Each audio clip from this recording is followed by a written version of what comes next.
It's a tough one, isn't it, when you're asked to be best man for Leon Duplatel? Yeah. Where do you start? I mean, how do you condense 20 years of the life and times of a walking soap character into a speech? We all know that Leon has many redeeming features. He's a guy that you want to be sitting next to at the bar. He's a storyteller, orator, and central character in any good soap. We know he's very sophisticated. He's good looking. He's erudite, compassionate, generous, to name but a few. So we need to focus on this larger-than-life public figure, this songbird of his generation, this musical behemoth. In truth, though, the hardest thing about this speech was not about having enough material, it was about to do what the material I've got. So I have had to leave out a lot, unfortunately, but put simply, I focused on 4 main areas. I promised Karla that the speech would be done before the evening buffet comes out. Leon, the formative years, the making of the man. His propensity for practical jokes as both a recipient and perpetrator, along with his legendary storytelling. Mr. VAT springs to mind, as you all know, he has 20% to any tale. And of course, his cult-like status in Croydon. Mr. Personality, Mr. Charity King, and the voice of the people.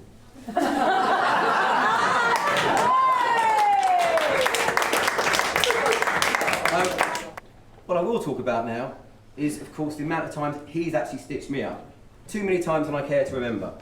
But an obvious couple that stand out was the infamous, if Daniel would just mind coming up for 1 second.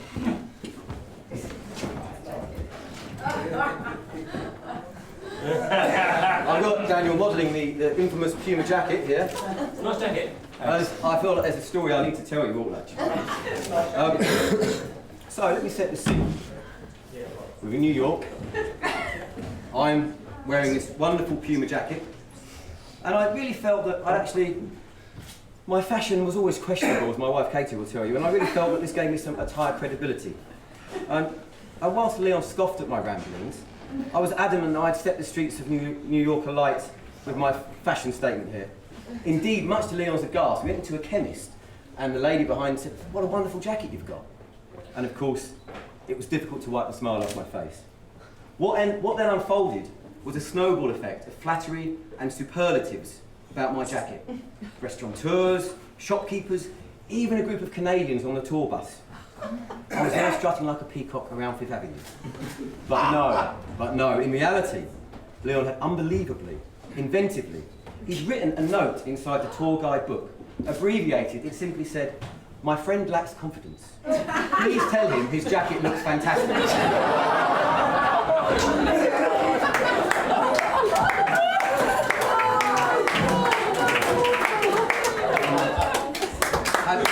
Had it not been, of course, for my wife, whose guilt eventually got the better of her, I would never have known that I'd been duped. To add to the complete indignation and cement this joke in folklore, we were getting out of the cab on arrival home when he showed me a picture of a 4'3" African toilet cleaner cat, fully kitted out with mop, trolley and bucket.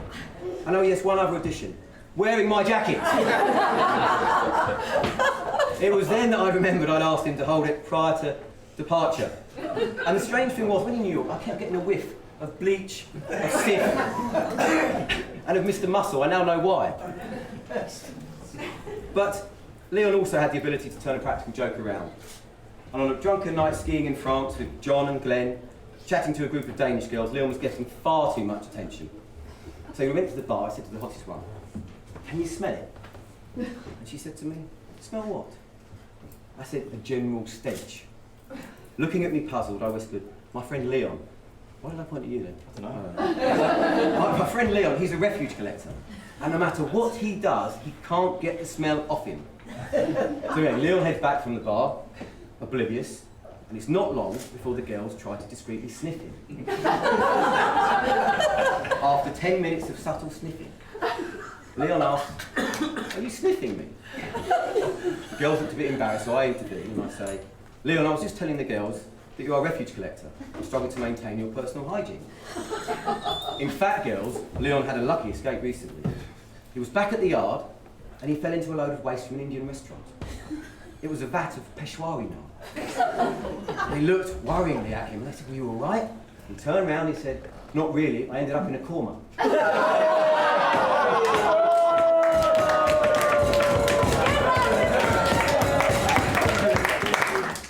So this is it.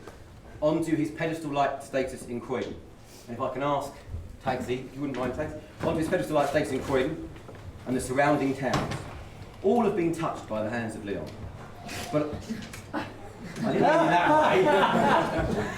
I needed to find out more about this man legend and his cult following championing his cause. Was it justified or simply myth? I had to investigate to find out more.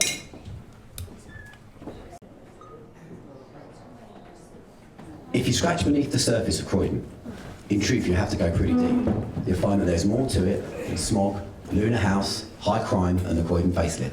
Indeed, surprisingly, Croydon does have 3 redeeming features. Crystal Palace Football Club, Bugattis, and of course, Leon du Platel.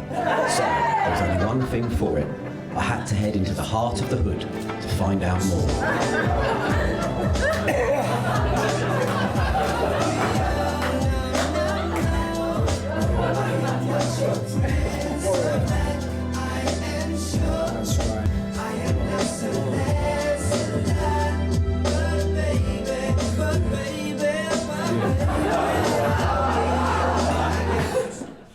When you have raised tens of thousands of pounds for charities, through raffles, auctions, gala balls and charity events, and really shown the true meaning of benevolence, it's hardly surprising that in the corridors of power, Leon du Platel is the front runner for mayor.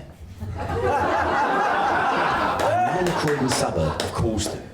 It's a strange little place, but it is the hometown to the great man. You don't have to look far to see the influence that this wonderful philanthropist and raconteur has had.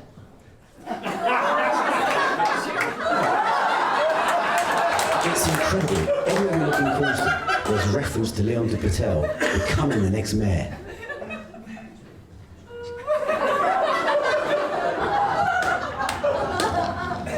And here we have 3 of Leon's favourite regular haunts: the barbers, the fish and chip shop, which he frequents regularly, and of course Cafe Nero's. Tell me, do you think Leon du Platel would make a good mayor? I have never heard of him. Yes, I do.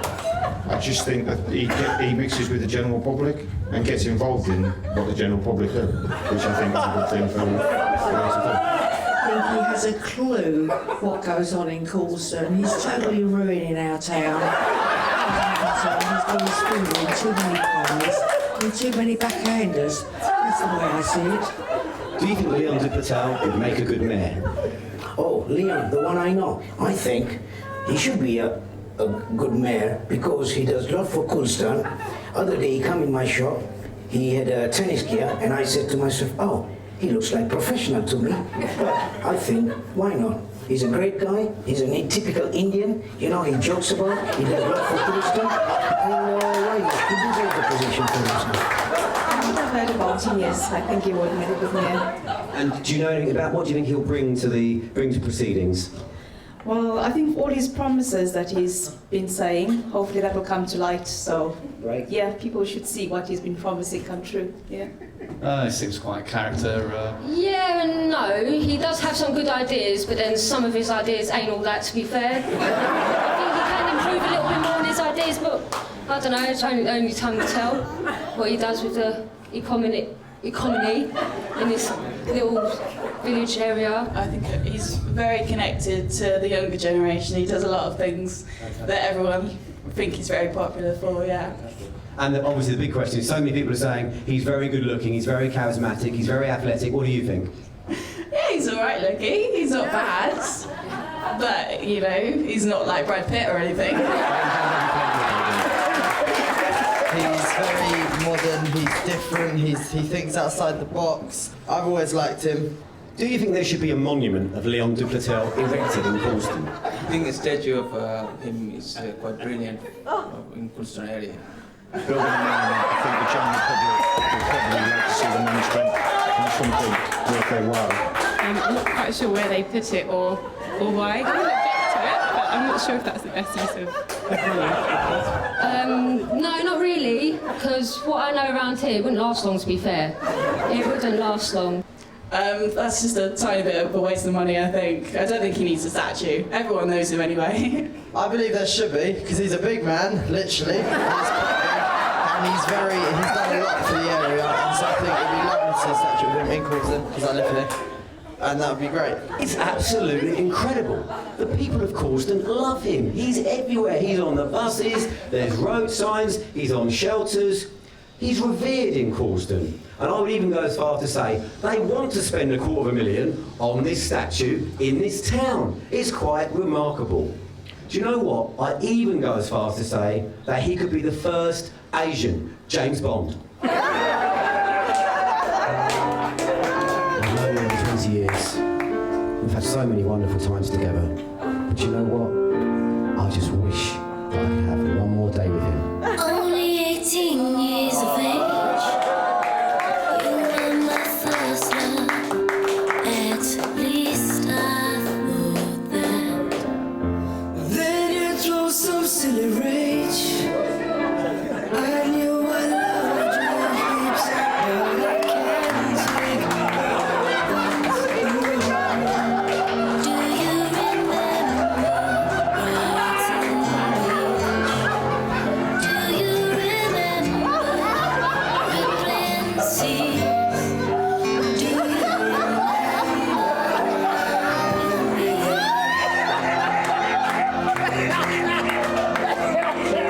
who do you think you are? What do you think you are? You're just playing with me, and I will let you in. I know I'm maybe young, I know I'm still in school, but your promises and dreams you can't fulfill. I think you played me from the start, but now you're leaving me. Would you leave my heart? I think you played me like a fool, but must you be so cruel, girl? Do you remember Bryson Beach? Do you remember rippling seas? Do you remember loving me? Who do you think you are? You're just playing with me,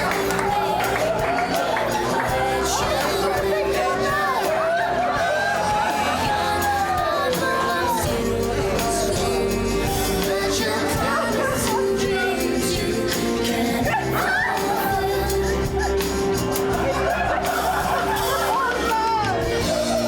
You said that you loved me, then you took it all away. Never before, never again. Who do you think you are? Where do you think you've been? You're just playing with me, and I will let you in. I know I'm maybe young, I know I'm still in school, but your promises and dreams you can't fulfill.